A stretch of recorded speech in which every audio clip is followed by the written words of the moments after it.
Another stock that we are watching today is Wal-Mart, which is getting a much-needed boost today. Shares are surging after the big box giant delivered a third-quarter earnings beat, raising its annual profit forecast lower end, a sign that its turnaround efforts are paying off. For more on what this could mean for the broader retail sector, we're joined by Morty Singer. He's the president and CEO of retail consulting firm Marvin Traub Associates. So, Morty, what did you make of these Walmart numbers? Well, I think that Walmart is finally doing a lot of the things that people have hoped they would be doing sooner, namely investing in their stores and particularly investing in their e-commerce business. If there's one thing to watch with them is, unlike Amazon, which effectively is now just making early noises about doing their first store in Seattle, Walmart starts from a very different position. So having an omni-channel base from which they can build their e-commerce business, I think is a very good investment. Okay, but hang on. It was only a month ago, Mort, that everyone was saying that Walmart was doing all the wrong things in their stores. So I don't get this. Well, they're investing. And so a 40,000 square foot, smaller format store following the populations, the young populations, as well as the boomer populations into the cities is something they should have done much earlier. And they're doing it now, and they're actually investing behind that. But then why did they cut their forecast so much last month? I think that effectively there are many headwinds that are affecting the whole retail industry, but I think what they're doing and in the way they're investing in that infrastructure, investing in the hardware and the software, I think will pay dividends. Okay, so how do you relate this to other retailers then? I mean, I know you mentioned Amazon, but what about the other big box retailers? Yeah, the business today is in three tiers of the good, better, best, or let's say the mass, the mid, and the luxury. The luxury or the premium and the mass, which is the discounters and the fast fashion guys, are doing very well. In the middle is where it's proving to be very difficult. When you are a discounter, the TJ Maxx's of the world or the H&M's of the world, they are pulling that middle customer down into their stores. And the same is happening with luxury brands, aspirational brands, pulling people up. And so effectively... Right, TJ Maxx is actually doing very well. Absolutely, as is H&M. Yeah, as is H&M and Zara, yes. So one interesting thing to look at, though, is I think people are always looking at the department store channel as being the channel that is the proxy for the American economy or the American retail environment, which is not necessarily so today.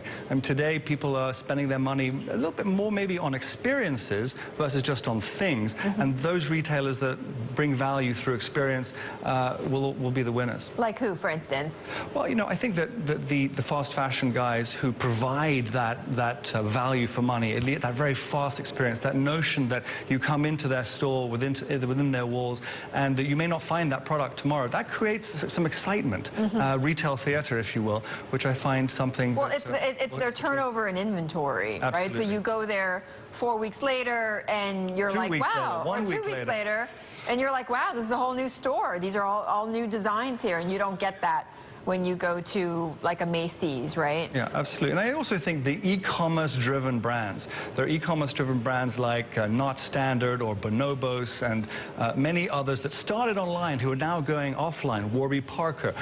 These are more premium in nature, but they're appealing to a younger customer and to an older customer at the same time because they're creating this fun experience and they're pushing value by disintermediating the retailers. So it's a really interesting one to watch. They're tiny for the time being, but they're growing. Yeah. So the long tail is lengthening and deepening. But I keep hearing that online retailers are having a really hard time all of a sudden.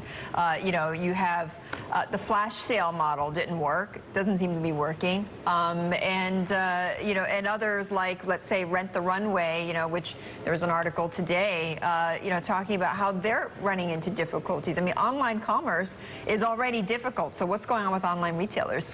I think the pure play online retail is, frankly, a difficult place to be. But it always has been, right? There have been pure play players, but if you look at actually the department stores, with many of the headwinds that they've had facing them for years, only now we're only seeing a little bit of question marks around some of their business models. I think they've done an amazing job at leveraging that store experience, the catalogs, and the e-commerce, and now mobile, to actually get the customer wherever she is. And don't forget, they have a lot of customers in their databases. Yeah. So if you're just a pure pure play, and there are a few of them, to actually not have that ability to be wherever she is at any moment, at any time, is a harder proposition. So you have people like Harry's, which is the shave brand, or you have companies that are will be doing stores, or rolling out retail stores, not standard, rolling out 7 stores. And once you do that, the customer is 5 times more likely to shop with you. So it pays off to have the omni-channel approach. Okay, all right. Morty, thank you so much for joining us. Morty Singer, the CEO of Marvin Trubb Associates on the retail world. And much more ahead on Bloomberg Market.